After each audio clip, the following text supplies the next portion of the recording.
नमस्कार, मैं हूं MS चौहान और आप देख रहे हैं सक्सेस प्लस के इस ऑनलाइन डिजिटल प्लेटफॉर्म को। दोस्तों, NEP 2020 नेशनल एजुकेशन पॉलिसी 2020 यह आज का टॉपिक है और यह बहुत ही महत्वपूर्ण टॉपिक है। इससे आगामी आने वाले प्रतियोगिता परीक्षाओं में प्रश्न जरूर रहेंगे। इसलिए आज हम नेशनल एजुकेशन पॉलिसी 2020 को ठीक प्रकार से समझेंगे।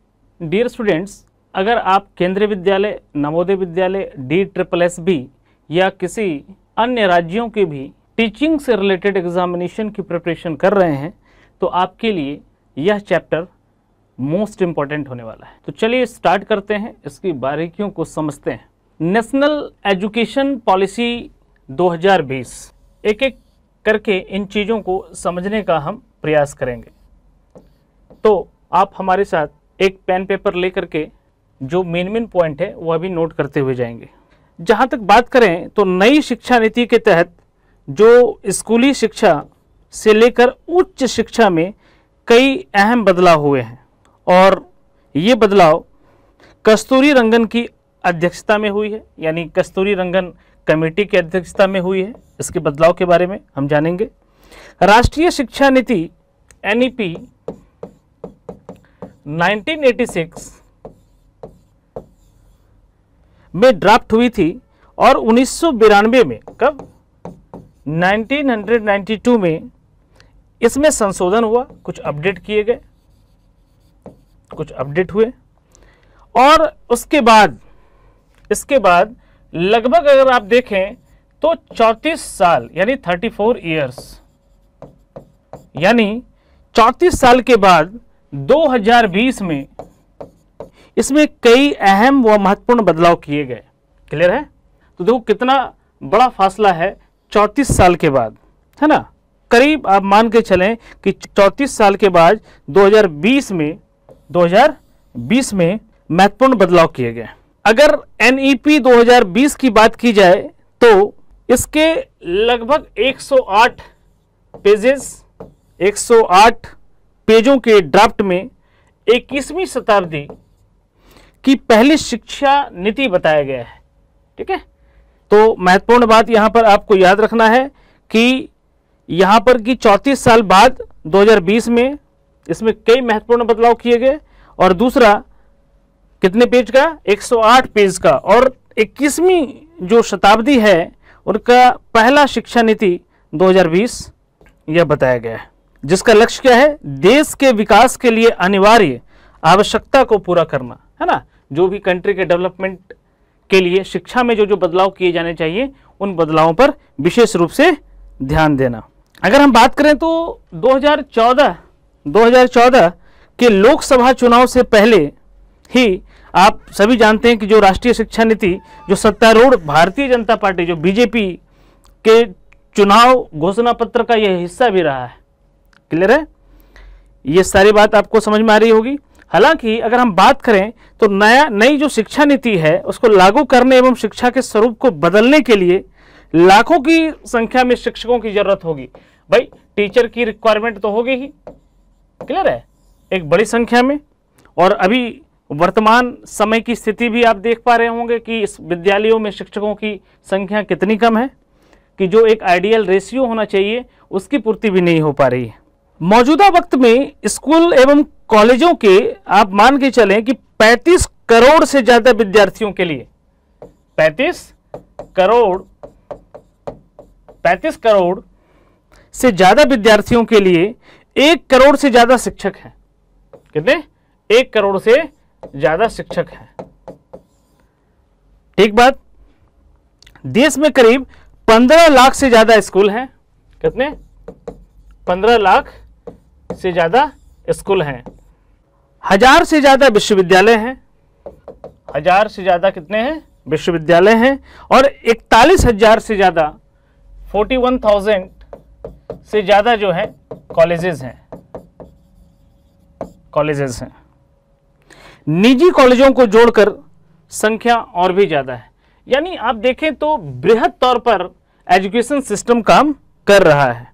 भाई, नेशनल एजुकेशन पॉलिसी 2020, यहाँ प्रश्न यह उठता है कि भाई राष्ट्रीय शिक्षा नीति 2020 में बताए गए जो भी सुधार व बदलाव वो कैसे लागू होंगे। तो देखिए, एक बात तो यहां तय है कि राष्ट्रीय शिक्षा नीति एनईपी में अभी शिक्षा सुधारों के सुझावों को मंजूरी मिली है, सुझाव को मंजूरी मिली है कि नहीं? किसको मंजूरी मिली है? सुझाव को मंजूरी मिली है। लेकिन अगर बात करें क्रियान्वयन की, इसके कार्य की, तो अभी कार्य होना इस पर बाकी है। जरूरी नहीं कि नई शिक्षा नीति के सभी सुझाव ही मान लिए जाएं, लेकिन हाँ, यह बात तय है कि इस पर काम होगा तो परिणाम सकारात्मक होंगे।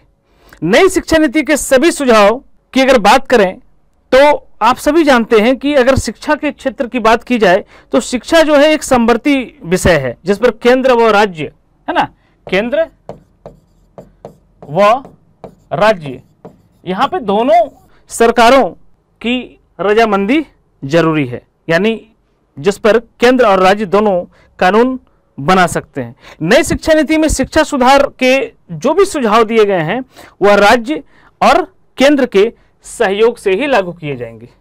क्लियर है? चलिए, यहां तक बात समझ में आ गई है। नेशनल एजुकेशन पॉलिसी 2020 की अगर बात करें तो सबसे पहले न्यू एजुकेशन पॉलिसी 2020 अनाउंस्ड हो चुकी है और इसका टारगेट है, जो इसका एम है वो क्या है, क्या उद्देश्य है। तो आप सभी जानते हैं कि इसका जो उद्देश्य है वह मुख्य रूप से क्या है, एजुकेशन को ज़्यादा से ज़्यादा, है ना, आधुनिक बनाना और एजुकेशन को मुख्य धारा से जोड़ना। अगर हम बात करें तो यहां पर देखेंगे aims at increasing the public investment to reach 6% of GDP at the earliest. यानी अगर आप बात करें तो भाई शिक्षा पर जो सरकारी खर्च था ना, पहले जो शिक्षा पर जो सरकारी खर्च था पहले, वह कितना था? वह था 4.43%, 4.43%, जिसको बढ़ा करके कितना परसेंट कर दिया गया? 6% का लक्ष्य रखा गया है। यानी शिक्षा पर सरकारी खर्च 4.43 से बढ़ाकर जीडीपी का 6% लक्ष्य रखा गया है। ठीक है, यह भी एक महत्वपूर्ण बात है। क्लियर है? और Ministry of human resource Development MHRD has been renamed as the Ministry of Education. और मानव संसाधन विकास मंत्रालय का नाम यहां पर बदलकर क्या कर दिया गया है? शिक्षा मंत्रालय कर दिया गया है, शिक्षा मंत्रालय कर दिया गया है। ठीक बात? चलिए, अब यहां पर right to education until class 12 age of 18 years, है ना। यहां पर राइट टू एजुकेशन के तहत यहां पर अगर आप देखें तो यहां पर क्या हो गया कि जो शिक्षा का अधिकार है वो क्लास 12th तक और 18 वर्ष यानी 18 वर्ष तक की एज तक इसको कर दिया गया है। यानी यहां पर महत्वपूर्ण बातों की अगर सूची दी जाए तो क्या क्या महत्वपूर्ण बात है। अगर राष्ट्रीय शिक्षा नीति के 2020 के मुख्य पॉइंट की अगर बात की जाए, मुख्य पॉइंट क्या हो सकता है भाई? तो पहला पॉइंट तो ये क्या कि भाई मानव संसाधन विकास मंत्रालय, मानव संसाधन विकास मंत्रालय का नाम बदलकर क्या कर दिया गया? ये याद रखेंगे आप, शिक्षा मंत्रालय, शिक्षा मंत्रालय। पहला पॉइंट तो ये। दूसरा मुख्य बिंदु, जो स्ट्रक्चर था 10+2 का, जो संरचना थी 10+2+3 की, यह 10+2+3 वाली संरचना को चेंज करके क्या कर दिया गया? 5+3+3+4 कर दिया गया, है ना, इस फार्मूला को। यानी 10+2+3 वाले फार्मूला से चेंज होकर कर न्यू एजुकेशन पॉलिसी 2020 में क्या हो गया?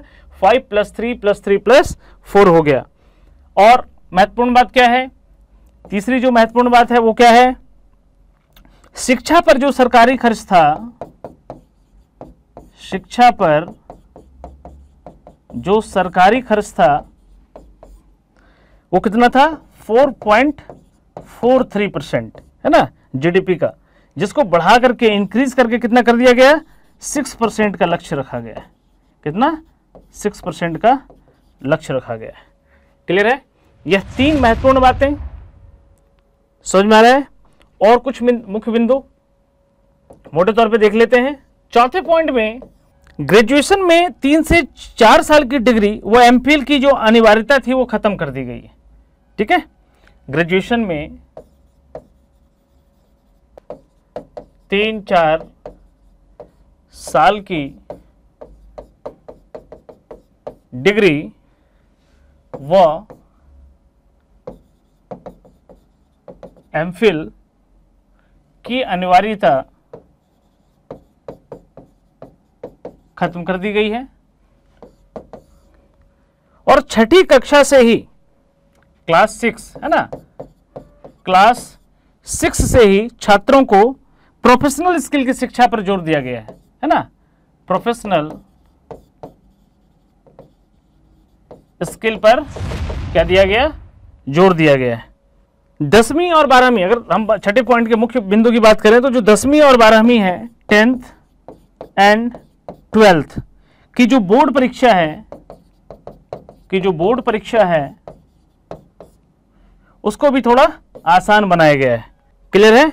सबसे महत्वपूर्ण बात है कि आप देखेंगे तो जो भी पॉलिसीज हैं जो 1968 थी उसका अपग्रेड अप टू डेट 1986 और 34 साल के बाद रिवाइज करके यह उससे भी बेहतरीन है ना एक शिक्षा नीति के रूप में कस्तूरी रंगन के द्वारा यह सुझाव दिया गया है। डॉक्टर कृष्णस्वामी कस्तूरी रंगन जो कि फॉर्मर चेयरमैन इसरो और एनईपीसी के थे, इन्होंने एक बहुत ही बेहतरीन न्यू एजुकेशन पॉलिसी का निर्माण किया है।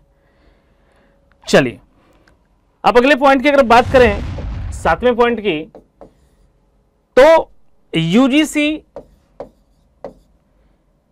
University grant commission, NCT national council for teacher education और all India council for technical education की जगह एक नियामक बॉडी है ना, एक नियामक बॉडी का सुझाव दिया गया। 2030 तक हर जिले में टारगेट रखा गया है कि 2030 तक हर जिले में, हर डिस्ट्रिक्ट में क्या हो, एक उच्च शिक्षण संस्थान हो, एक उच्च शिक्षण संस्थान हो। ठीक है। 9वां जो मुख्य पॉइंट है, ऑनलाइन एजुकेशन पे जोर दिया गया। आप जान ही रहे हैं कि भाई ऑनलाइन एजुकेशन आज के टाइम में कितना अधिक जरूरी हो गया है, तो ऑनलाइन एजुकेशन पे भी फोकस किया गया है।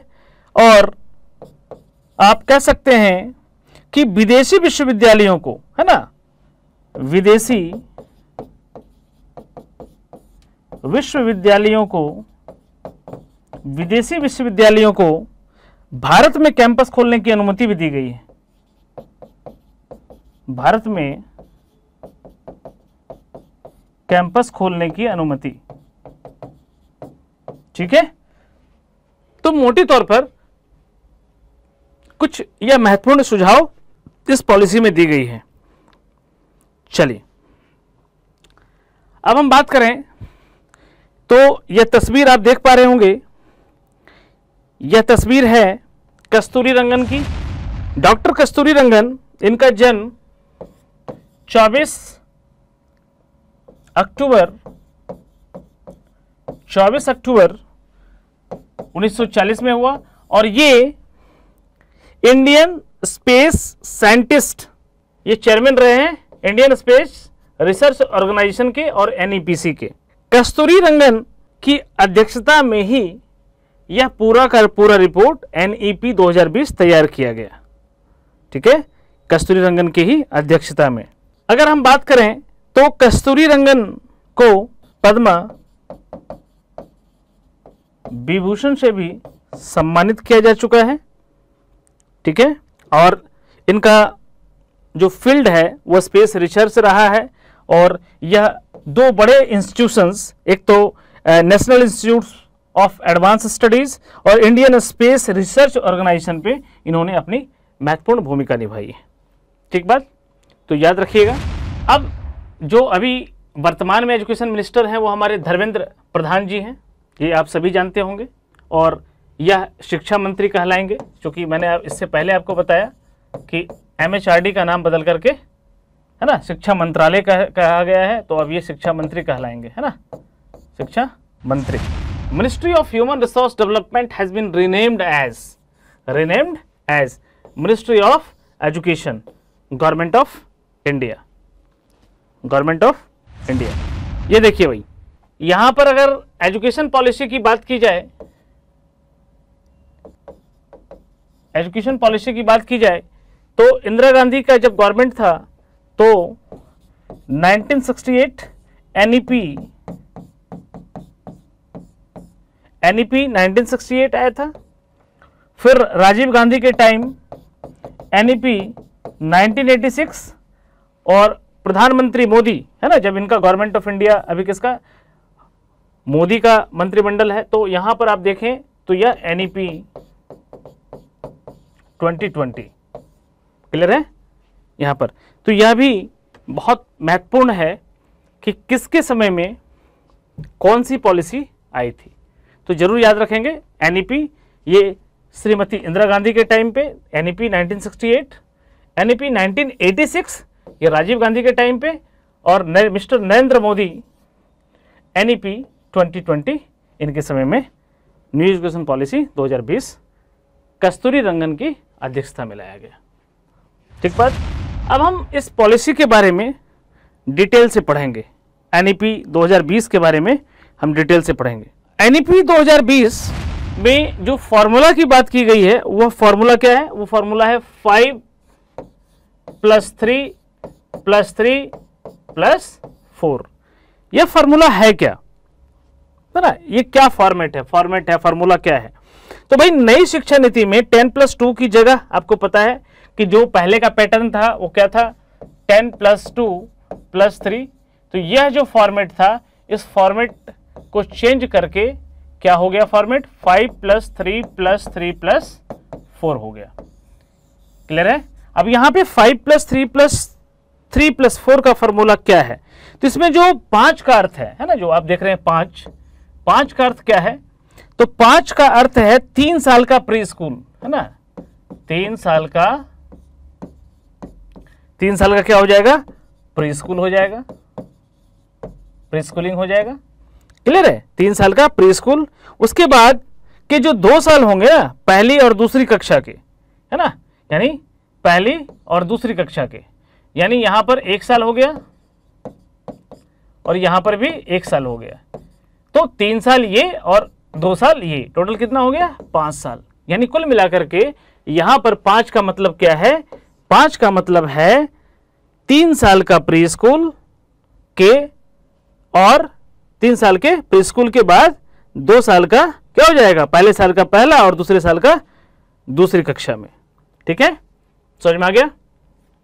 अब ये 3 का क्या अर्थ है, 3 का अर्थ है तीसरी, चौथी और 5वीं, है ना। 3 का क्या अर्थ है, 3rd क्लास, 4th क्लास और 5th क्लास, इसमें बच्चे पढ़ेंगे। क्लियर है, समझ गए। 3rd का क्या अर्थ है, तीसरी, चौथी और 5वीं क्लास तक बच्चे पढ़ेंगे। फिर अगले 3 का क्या अर्थ है, अगले 3 का अर्थ है 6th, 7th और 8th क्लास तक बच्चे पढ़ेंगे। ठीक है, 8वीं, 6ठी, 7वीं, 8वीं कक्षा तक बच्चे पढ़ेंगे। और जो आखिरी जो 4 बच गए आपके, ये जो 4 है, इसका क्या हो गया भाई, 4 का अर्थ यहां पर जो 4 है, इसका अर्थ क्या हो जाएगा, 4 का अर्थ है 9th, 10th, 11th और 12th। तो यही स्ट्रक्चर है ना। यानी बच्चे अब 3 साल की उम्र में फॉर्मल स्कूल में जाने लगेंगे और 6 साल की उम्र में बच्चा पहले की तरह ही पहली कक्षा में होगा। दरअसल अगर देखें तो नई व्यवस्था में प्ले स्कूल के शुरुआती साल भी स्कूली शिक्षा में जोड़े गए हैं। इसका मतलब यही हुआ। तो क्लियर, मोटे तौर पे इस स्ट्रक्चर को आप समझ पा रहे होंगे, है ना, 5 + 3 + 3 + 4 को। चलिए अब इसी फॉर्मेट को हम तेजी से समझते हैं। यही है फॉर्मूला 5 + 3 + 3 + 4, यानी स्कूल पाठ्यक्रम के 10+2 ढांचे की जगह अब क्या आ गया, 5 + 3 + 3 + 4। एक नया पाठ्यक्रम संरचना कर सकते हैं, लागू किया जाएगा, जो क्रमशः 3 से 8, 8 से 11 और 11 से 14 और 14 से 18 की उम्र के बच्चों के लिए है। इसमें अब तक दूर रखे गए। जो 3 से 6 साल के बच्चे थे, अब उनको भी पाठ्यक्रम, स्कूली पाठ्यक्रम के तहत लाने का प्रावधान किया गया है। किसमें? NEP 2020 में। ठीक बात, क्योंकि बेसिक आपको समझा दिया गया है तो इसको समझने में आसानी होगी। सही बात। चलिए, आप समझ पा रहे होंगे, यहां पे क्लियर है, कोई परेशानी नहीं, कोई दुख दर्द नहीं। आगे बढ़ते हैं। चलिए, अब नई एजुकेशन पॉलिसी में उन शिक्षकों पर ध्यान दिया गया है जो स्थानीय होते हैं या स्थानीय भाषा का ज्ञान रखते हैं। इसमें छात्र और शिक्षक का अनुपात सुनिश्चित किया जा सकेगा और नई प्रणाली में 3 साल की आंगनवाड़ी या प्री स्कूलिंग के साथ 12 साल की स्कूली शिक्षा होगी। अब 5वीं कक्षा तक की शिक्षा मातृभाषा में होगी। ठीक बात, यानी जो स्टैंडर्ड 5th तक के बच्चे होंगे उनका जो पढ़ने का माध्यम होगा वो क्या होगा? उनकी मातृभाषा होगी। मोस्ट इंपोर्टेंट, अंडरलाइन करते जाइएगा। नेक्स्ट जो मुख्य बातें हैं, इस स्ट्रक्चर को जो बांटा गया है भाई, पहला है फाउंडेशन स्टेज, दूसरा है प्रिपरेटरी स्टेज, तीसरा है मिडिल स्टेज और चौथा है सेकेंडरी स्टेज। क्लियर है? इसको इन्होंने फाउंडेशन स्टेज नाम दे दिया, इस 3 को इन्होंने प्रिपरेटरी स्टेज नाम दे दिया, इस 3 को इन्होंने मिडिल स्टेज नाम दे दिया और इस लास्ट के जो 4 हैं इसको सेकेंडरी स्टेज नाम दे दिया। यहां से भी प्रश्न पूछे जाते हैं तो इसको भी आप ध्यान रखेंगे। क्लियर है? चलिए, कि कौन सा स्टेज है ना, पहला स्टेज का क्या नाम है, या दूसरे का क्या नाम है, या तीसरे का क्या नाम है, या चौथे का क्या नाम है, ये स्टेज भी आपको याद रखने होंगे। और पहले स्टेज कितने साल का है, दूसरा स्टेज कितने साल का है, तीसरा स्टेज कितने साल का और चौथा स्टेज कितने साल का है, इसको भी देख लीजिएगा, क्योंकि यहाँ से भी डायरेक्ट प्रश्न पूछे जा सकते हैं, तो यह भी इंपॉर्टेंट है। जैसे नो, क्लियर है? चलिए, अगला फाउंडेशन स्टेज की बात करें भाई। देखो, फाउंडेशन स्टेज की बात करें, जो पहला है 5 का, पहले 3 साल बच्चा आंगनबाड़ी में या प्री स्कूलिंग शिक्षा लेगा, फिर अगले 2 साल है ना कक्षा 1 एवं 2 में बच्चे स्कूल में पढ़ेंगे। इन 5 सालों की पढ़ाई के लिए एक नया पाठ्यक्रम तैयार होगा और मोटे तौर पर एक्टिविटी आधारित शिक्षण पर ध्यान रहेगा। इसमें 3 से 8 साल तक की आयु के बच्चों कवर होंगे और इस प्रकार पढ़ाई के पहले 5 साल का चरण पूरा हो जाएगा। यानी पहले का जो 5 साल होगा यह होगा learning with lots of activities, यानी एक्टिविटी पे आधारित होगा। और वह है ना, एक तो होगा ज्यादातर इसका जो आधार होगा वो मोटे तौर पे क्या होगा? एक्टिविटी। और जो भाषा होगा वह उसकी कौन सी भाषा होगी? मातृभाषा पे आधारित, है ना। लैंग्वेज कौन सा होगा? मातृभाषा होगा। ये मुख्य बिंदु, ये मुख्य पॉइंट है, इसको भी आप ध्यान में रखेंगे फाउंडेशन स्टेज के। अब यहाँ पे फाउंडेशन स्टेज की बात करें तो ये बेसिकली यह जो फॉर्मेट है इसको आप समझ लेंगे। 4 इयर्स फंडामेंटल, जो पीछे भी आपको समझा दिया गया है भाई, नर्सरी है ना, यहाँ पर आ गया, और जूनियर केजी, सीनियर केजी है ना, क्लास 1 और क्लास 2। ठीक है, इस वाले फॉर्मेट को आप ठीक प्रकार से पढ़ लेंगे। समझ में आ गई बात? यानी यहां पर सेकेंड 8 साल तक के बच्चे, यानी 3 साल में एडमिशन हो गया, तीसरे वर्ष में बच्चा कहाँ रहेगा? तीसरे वर्ष में, तीसरे में एडमिशन हुआ, 1 साल कंप्लीट किया, चौथा, फिर 5वां, फिर 6ठा, फिर 7वां और फिर 8वां। अगर कैलकुलेट करेंगे तो टोटल कितने हो गए? 5 इयर्स हो गए। ठीक है, और इस 5 साल में वो बच्चा कहाँ तक पहुंचा? 2nd क्लास तक पहुंचा, है ना। और 2nd क्लास तक पहुंचा तो उसकी आयु कितनी रही? उसकी आयु 8 वर्ष की रही। ठीक है, कहीं कोई कंफ्यूजन नहीं होनी चाहिए, एक एक चीज आपको क्लियरली पीछे से मैं समझाते आ रहा हूं। चलिए, प्रिपरेटरी स्टेज की बात करें तो इस चरण में कक्षा 3 से 5 तक की पढ़ाई होगी, है ना, क्योंकि 2 तक हमने उसमें कंप्लीट कर लिया है, 2 तक हमने उसमें कंप्लीट कर लिया है। अब यहाँ क्लास 3rd से 5th तक की पढ़ाई होगी। इस दौरान प्रयोगों के जरिए बच्चों को विज्ञान, गणित, कला आदि की पढ़ाई कराई जाएगी और 8 से 11 साल तक की उम्र के बच्चों को इसमें कवर किया जाएगा। यानी 8 साल से 11 साल तक के बच्चे इसमें कवर होंगे। क्लियर है ना? समझ पा रहे हैं? वहां पर कितना हो गया? 3 से 8 साल तक के बच्चे किसमें? फाउंडेशन स्टेज में कवर हो गए,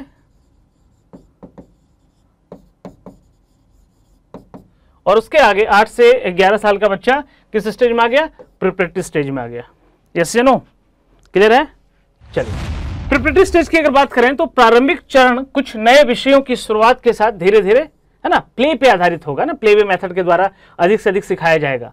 औपचारिक लेकिन इंटरेक्टिव कक्षा को सीखने के लिए संक्रमण करेगा। पढ़ने लिखने बोलने शारीरिक शिक्षा कला भाषा विज्ञान गणित जैसा विषय पर जोर दिया जाएगा। यानी यहां पर सारे विषय तो होंगे ही होंगे मुख्य रूप से, है ना, लेकिन यहां पर जो सबसे ज्यादा जो जोर दिया गया वो प्लेवे मेथड को, प्लेवे खेल खेल में बच्चे ज्यादा सीखेंगे, है ना, यानी लर्निंग बाय डूइंग का कॉन्सेप्ट, लर्निंग बाय डूइंग के कॉन्सेप्ट को ज्यादा फॉलो किया जाएगा, प्लेवे मेथड के कॉन्सेप्ट को ज्यादा फॉलो किया जाएगा।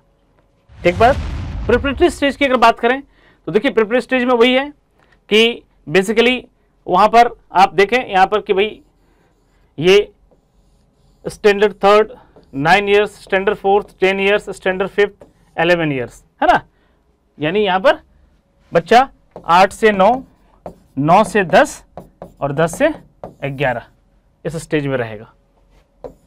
चलिए मिडिल स्टेज की अगर बात करें तो इसमें कक्षा 6 से 8 की कक्षाओं की पढ़ाई होगी तथा 11 से 14 साल की उम्र के बच्चों को यहां पर कवर किया जाएगा। क्लियर है, समझ में आ रहा है? वहां 8 से 11 था और यहां से 11 से 14 वर्ष के बच्चे कवर होंगे। किस स्टेज में?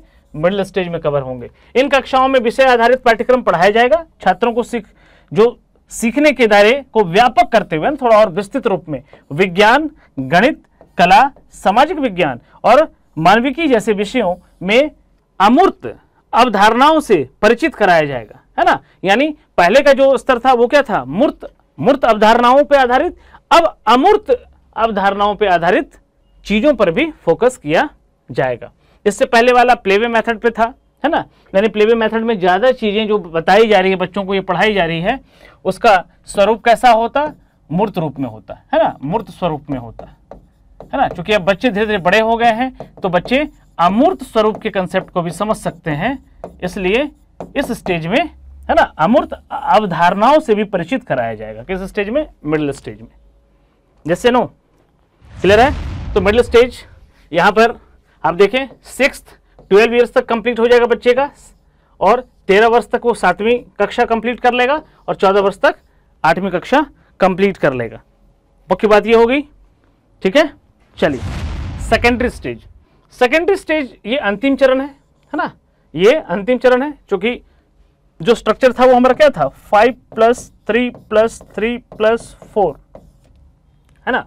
तो सेकेंडरी स्टेज ये 14 से 18 वर्ष के बच्चों के लिए और कक्षा 9 से 12 की पढ़ाई 2 चरणों में होगी, जिसमें विषयों का गहन अध्ययन कराया जाएगा। विषयों को चुनने की आजादी भी होगी। इस चरण में 2 उप चरण होते हैं। पहले चरण में ग्रेड 9 और 10 और दूसरे में ग्रेड 11 और 12 शामिल है। यानी यह जो है ग्रेड 1 और ग्रेड 2 यह किसका पार्ट होगा? यह सेकेंडरी स्टेज का ही पार्ट होगा। यस या नो? क्लियर है? तो यहां पर देखें तो 9th स्टैंडर्ड में बच्चा 15 साल में आ गया, कंप्लीट कर लिया, ठीक है। 10th जो इसका 10th क्लास है वो 16 वर्ष में और इसका जो 11th और 12th है वो 17-18 वर्ष में यह कंप्लीट कर लेगा बच्चा, ठीक है। समझ में आ रहा है?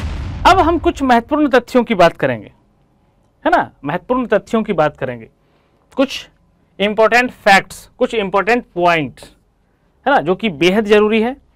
तो वो कौन कौन से पॉइंट हो सकते हैं भाई? जो मुख्य बिंदु है वो तो ये हो गया आपका कि बेसिकली जो एजुकेशन का एक बहुत बड़ा बदलाव, है ना, एजुकेशन का एक बहुत बड़ा बदलाव, एक बहुत बड़ा फॉर्मूला ही चेंज हो गया। जहां हम 10+2+3 के स्ट्रक्चर को फॉलो कर रहे थे, वही अब हमारा स्ट्रक्चर क्या हो गया? 5+3+3+4।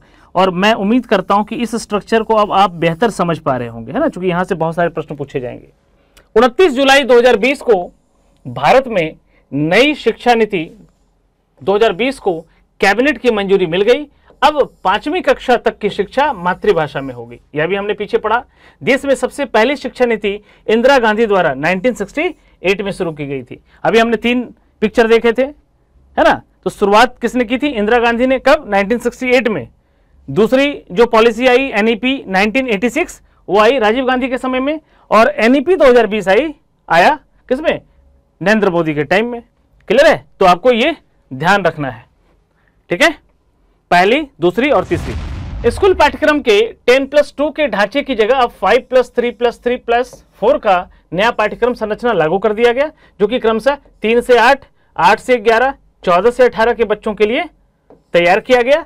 इसमें अब तक दूर रखे गए 3 से 6 साल के बच्चे को स्कूली पाठ्यक्रम के तहत लाने का प्रावधान है, लाने का सुझाव है। यह भी आप मुख्य रूप से इसको भी आप जरूर याद रखेंगे। ठीक है, ministry of human resource Development MHRD, जो कि अब क्या बन गया, ministry of education, government of India. यह भी एक बहुत बड़ा बदलाव है, इसको याद रखिएगा कि भाई नई शिक्षा नीति का जो मसौदा था पूर्व इसरो प्रमुख के कस्तूरी रंगन की अध्यक्षता में विशेषज्ञों की एक समिति ने तैयार किया और समिति ने मानव संसाधन विकास मंत्रालय का नाम बदलकर क्या कर दिया, शिक्षा मंत्रालय कर दिया। यह भी एक महत्वपूर्ण बिंदु है, इसको आपको याद रखने की आवश्यकता है।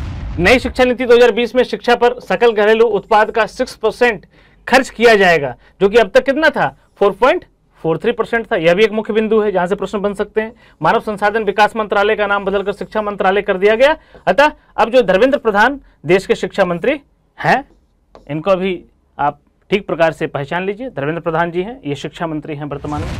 Higher education commission of India HECI law और मेडिकल एजुकेशन को छोड़कर समस्त उच्च शिक्षा के लिए एक एकल निकाय के रूप में भारत उच्च शिक्षा आयोग HECI का गठन किया जाएगा। अर्थात क्या इसका मतलब हो गया भाई, तो उच्च शिक्षा के लिए एक सिंगल रेगुलेटरी होगी, है ना। उच्च शिक्षा में 3.5 करोड़ नई सीटें जोड़ी जाएगी, जो कि एक बहुत बड़ा बदलाव है ना। एक यह भी कस्तूरी रंगन कमेटी के सुझाव के द्वारा है। और मल्टीपल एंट्री और एग्जिट सिस्टम भी 1 साल के बाद पढ़ाई छोड़ने पर सर्टिफिकेट, अगर आप 1 साल की पढ़ाई छोड़ते हैं तो सर्टिफिकेट, 2 साल के बाद डिप्लोमा और 3 साल के बाद पढ़ाई छोड़ने के बाद आपको डिग्री मिल जाएगी और इससे देश में ड्रॉप आउट रेशियो कम हो जाएगा। देखिए इसको थोड़ा सा सरल भाषा में समझते हैं। सपोज कीजिए कि 10+2 के बाद आपने ग्रेजुएशन में एडमिशन लिया, है ना।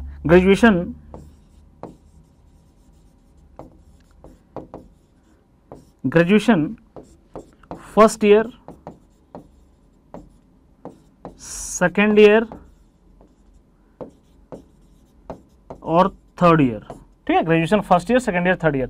सपोज करो कि आपने एडमिशन लिया और फर्स्ट ईयर में किसी कारणवश आपकी पढ़ाई छूट गई, तो अगर फर्स्ट ईयर कंप्लीट करके आपने छोड़ा है तो भाई पहले क्या होता था, आपने अगर फर्स्ट ईयर पढ़ के छोड़ा हो या सेकेंड ईयर पढ़ के छोड़ा हो या थर्ड ईयर को कंप्लीट नहीं किया तो आपका यह सारा अधूरा माना जाता था। लेकिन अब ऐसी बात नहीं है। अब मल्टीपल एंट्री और मल्टीपल एग्जिट सिस्टम में एक बहुत बेहतरीन बात जो मुझे सबसे अच्छी बात लगी वो ये है कि अगर आप 1 साल भी पढ़ाई करके छोड़ते हैं तो आपको यहां पे क्या मिलेगा, सर्टिफिकेट मिल जाएगा। क्या मिलेगा, क्योंकि आपने सर्टिफिकेट कोर्स कर लिया है।